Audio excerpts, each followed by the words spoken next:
I was just thinking about this, and this is why I am going to pause and wait on the drumbeat that is building about keeping Trey Lance for a number of reasons. Okay.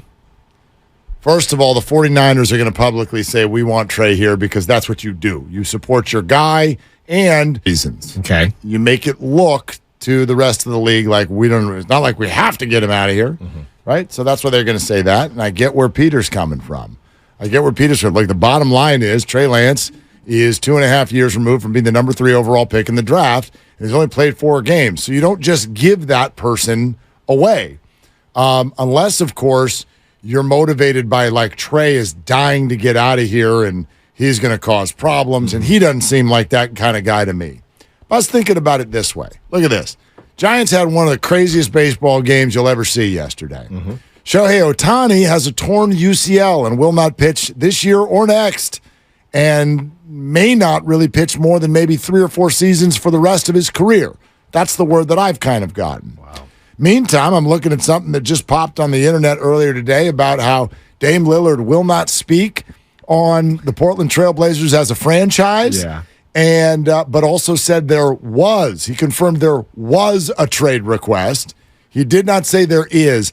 And I could do what I'm doing right now for another 20 minutes. What I mean is I could bring up unbelievably monstrous story after story after story after story, and none of you want to talk about any of it.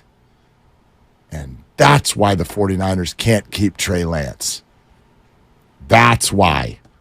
Because they can't go to Pittsburgh in 17 days and win 31-17 and have everybody come back the next day and go, oh, okay, so this is what Brock Purdy did, and how would we compare that to Trey Lance? And if Trey Lance had gotten a chance to go play with Christian McCaffrey, media versus fans, you think it would stop? I don't. Maybe not the fan. Maybe not some fans. It's but too big. I don't think the media would be asking questions. Not once the season started. Depends on what happens. I agree with you that the assembled media in Pittsburgh after a 31-17 ho-hum win, I think that. But what happens if Brock limps off? But they're going to do the same thing with Sam now, though. But it's different. It's different. It should, like, the specter is so large.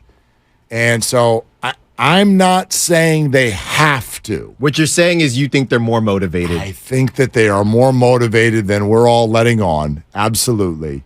And I think that we all should be aware of what is a potential pitfall to this whole situation. Football teams do not take this stuff lightly.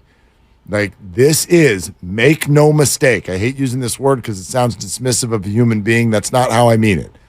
This is a distraction. Trey's not a distraction. He didn't do anything wrong. But this situation is a distraction, and without knowing what's going to happen on the field when you go out there are a ton of things that can happen that spin it in this direction, in the snap of a finger. And they don't want that. That's not good. It's not good. I'm at some point I'll move forward off of it, but the way we're talking about this, I just know that they bought a year of not dealing with this because Trey got hurt. Everything that you're saying, we would have been having these same conversations last season. Because if Trey was as far behind as we're now finding out, it wouldn't have looked great. They had already lost to Chicago. Well, if that's he would have gotten benched. Right. Is what you're saying. Well, but then they would have had to deal with, like I said, they got let off the hook. Because if you bench the kid in the middle of, they wouldn't be able to now say, we were willing to take our lumps with Trey last season, because I don't believe that. Right? And a lot of people do.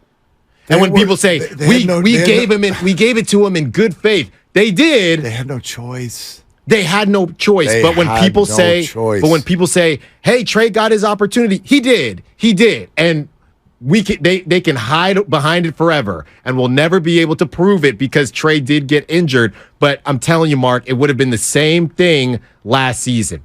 All they did was push it by one season. Now you couldn't deal with the drama this season, And Trey, who knows what Trey is this season if he does play. You're saying if he got benched. You're saying if he got benched. Yeah. Yeah, but then you're in the middle of the season.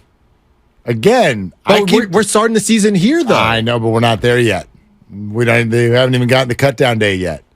So there's a reason that, and this is not me, don't take it from me, go to the high-level NFL reporters, and it's all over the internet for your consumption. The Niners have been trying to trade him every month.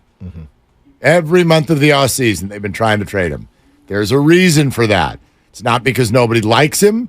It's not because nobody thinks that he couldn't develop someday.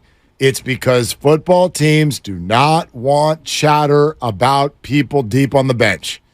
It's not good. It's just crazy for me to hear that when you brought back a guy last season where they were wearing Jimmy for President shirts.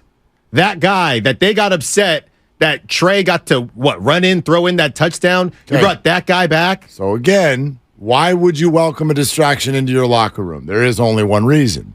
You feel forced.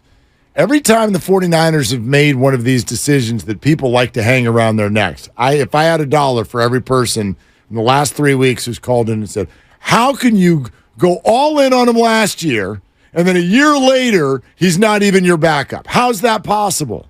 Because they were forced. They were forced. There was no other option last year. Oh no, I agree with that. You go into last year's offseason, you have your plan. We all acknowledge now that it didn't work. But Jimmy Garoppolo has had a bye-bye press conference. See ya. He is gone. He is under the knife. There are trade talks. He is out the door for all intents and purposes. You have Nate Sudfeld. Who cares? You drafted Brock Purdy. You're like, whoa, I dig it. I really like what he's doing.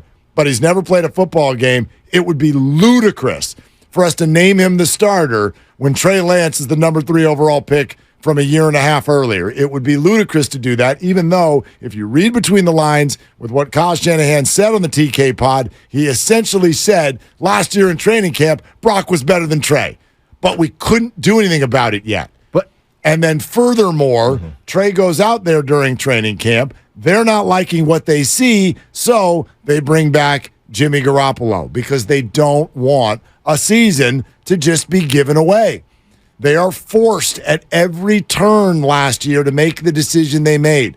They are no longer forced. But that's why I can't let him off the hook. But that's why I cannot let him off the hook for this pick and this decision. You don't have, no one's asking you to let him off the hook. If they don't, that's why I'm saying I believe that, look, everybody, Kyle Shanahan, whether he drafted Trey or not, at some point, people are going to say, are you going to win the big one or not? So regardless of the stench of this bad pick that was Trey Lance, at some point, whether Kyle Shanahan went with Deshaun Watson or Mahomes, you assume that he would have won one, but we don't know. So at some point, he was going to have to win a big one, or people are going to have questions. But because of what you, and I know it's a sunk cost, I know we're done there, but it's just hard for me to say that you can remove it unless you just go in. And I would be okay with the whole thing if they say, hey, we moved off of it, we got our guy Brock, and we won it.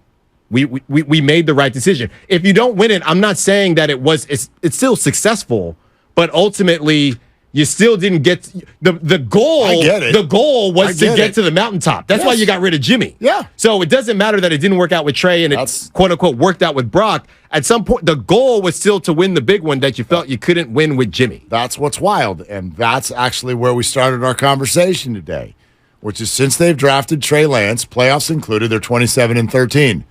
And people are out in the streets going, Kyle's not this, and accountability, and we're not letting him off the hook, and we got to stop thinking that he's a good coach. And that's what is interesting to me.